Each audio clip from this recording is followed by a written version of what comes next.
Vishnupur Tarkeshwar railway के निर्माण को लेकर फिर से जटिलताएं पैदा हो गई हैं। बांकुड़ा के कौतुलपुर ब्लॉक के गोपीनाथपुर क्षेत्र के हेतल गांव के आदिवासी लोगों ने सुबह से ही एक बार फिर आंदोलन शुरू कर दिया है और रेलवे ट्रैक के निर्माण को अवरुद्ध कर दिया, जहां पुलिया बनाने का दावा किया गया था, किंतु इसके बाद भी रेलवे अधिकारियों ने क्षेत्र में पुलिया बनाने की पहल नहीं की। आंदोलन के कारण रेलवे का निर्माण कार्य अटक गया। सूचना मिलने पर रेलवे अधिकारी और राज्य व रेलवे पुलिस संयुक्त रूप से इलाके में गए, लेकिन उनकी बात नहीं बनी। हेतल गांव के लोग अपनी मांगों पर अड़े रहे। विष्णुपुर तारकेश्वर निर्माणाधीन रेलवे की जटिलताएं पीछा नहीं छोड़ रही है। भावदीघी के बाद कौतुलपुर ब्लॉक के हेतल गांव की जटिलता और बड़ी होती दिख रही है। ज्ञात हो कि हाल ही में रेलवे अधिकारियों ने विष्णुपुर तारकेश्वर रेलवे के निर्माण के लिए कौतुलपुर ब्लॉक के हेतल गांव के पास मिट्टी भरकर भूमि समतलीकरण का काम शुरू किया है और उसी में समस्या उत्पन्न हो रही है। हेतल गांव के आदिवासियों ने इस डर से एक आंदोलन शुरू किया कि हेतल गांव के निकटवर्ती हिस्से में पानी भर जाने के कारण मानसून के दौरान हेतल गांव की जल निकासी व्यवस्था ध्वस्त हो जाएगी। कुछ हफ्ते पहले उस आंदोलन के कारण रेलवे का निर्माण रुक गया था। उस समय जब रेलवे अधिकारी और रेलवे पुलिस हेतल गांव गए और क्षेत्र में पुलिया निर्माण का आश्वासन दिया, तो ग्रामीणों ने अपना आंदोलन वापस ले लिया। लेकिन कुछ सप्ताह बीत जाने के बाद भी हेतल गांव से सटे इलाके में रेलवे अथॉरिटी द्वारा पुलिया का निर्माण नहीं कराए जाने से नाराज हेतल गांव के लोगों ने फिर से रेलवे निर्माण कार्य को रोककर विरोध प्रदर्शन शुरू कर दिया। रेलवे की सभी गाड़ियां जाम में फंस गई। रेलवे के निर्माण में शामिल ठेकेदार के अनुसार कई हजार श्रमिक निर्माण स्थल पर काम कर रहे थे। हेतल गांव की आंदोलनकारी निवासी मजदूरों के लिए निर्माण सामग्री, पानी और भोजन की गाड़ियों को भी वहां प्रवेश करने की अनुमति नहीं दे रहे हैं। ग्रामीणों के आंदोलन पर जाने के बाद रेलवे अधिकारी और रेलवे तथा राज्य पुलिस के अधिकारी नाकाबंदी स्थल पर गए, लेकिन अभी भी आंदोलनकारी आंदोलन की राह से हटने से ना कर रहे हैं। उनकी मांग है कि पहले पुलिया का निर्माण हो, उसके बाद रेलवे का। केंद्रीय शिक्षा राज्य मंत्री सुभाष सरकार ने रेलवे निर्माण के बार रुकावट के लिए राज्य सरकार की भूमि नीति को जिम्मेदार ठहराया है।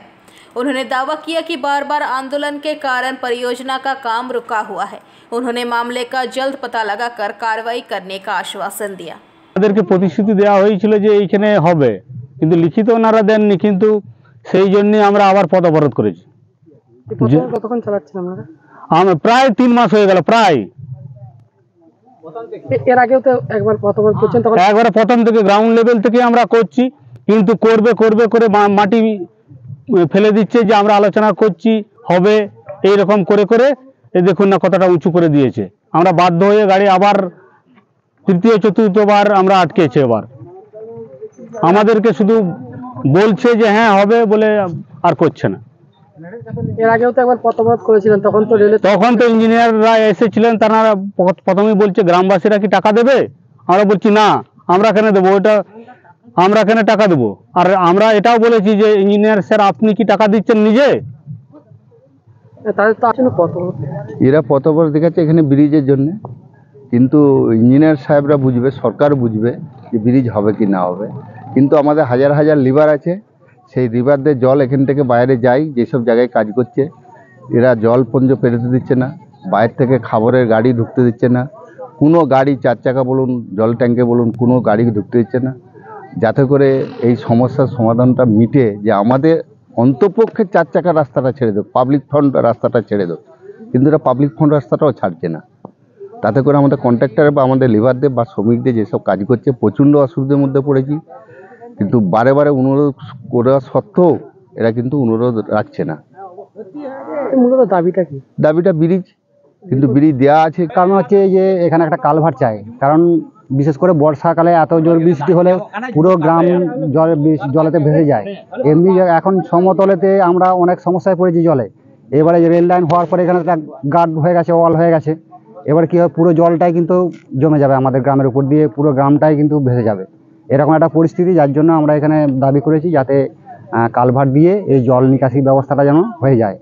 আর এই নিকাশিটা যদি না হয় তাহলে কিন্তু আমরা সারা জীবনের সমস্যায় পড়ে যাব, কারণ এটা তো একদিনের ব্যাপার নয়, এটা যুগ ধরে হয়ে যাচ্ছে। রেল লাইন তো আর কোনোদিন উঠবে না, যার জন্য আমাদের দাবি এখানে আমাদের কালভার্ট চাই, নাহলে আমাদের সারা জীবন এটা ভুগতে হবে। এর আগেও আমরা 3 বার করেছি, অবরোধ করেছি। 3 বারে ওরা বিভিন্ন রকম আশ্বাস দিয়ে গেছে, তারপরে দেখা যাচ্ছে যখন সেই আশ্বাসে রয়ে গেছে, বাস্তবে কোনো রূপায়ণের কিছু দেখতে পাচ্ছি না। উল্টে যে পজিশন দিয়েছেন কতুলপুর ব্লকের গোপীনাথপুর অঞ্চলের হেতাল গ্রামের আদিবাসী মানুষজন। তাদের যেটা বক্তব্য যে তারা কালভার্টের দাবি জানিয়েছিল, বারে বারে প্রতিশ্রুতিও দেওয়া হয়েছিল রেলের তরফে, কিন্তু আজও সেই কালভার্ট তৈরি হয়নি।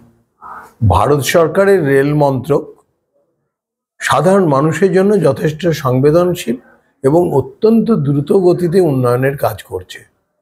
এই বিষয় যদি হয়ে থাকে তো আমি নিশ্চয়ই এটা নিয়ে খোঁজ নেব এবং যাতে এর সুরাহা হয় সে ব্যাপারে আমি দেখব। আজকেই আমি কথা বলবো। বিষ্ণুপুর তারকেশ্বর রেলপথে বারে বারে এরকম জট তৈরি হচ্ছে, ভাবাদিঘি নিয়ে জট তৈরি হয়েছিল, তারপর আবার এই ধরনের।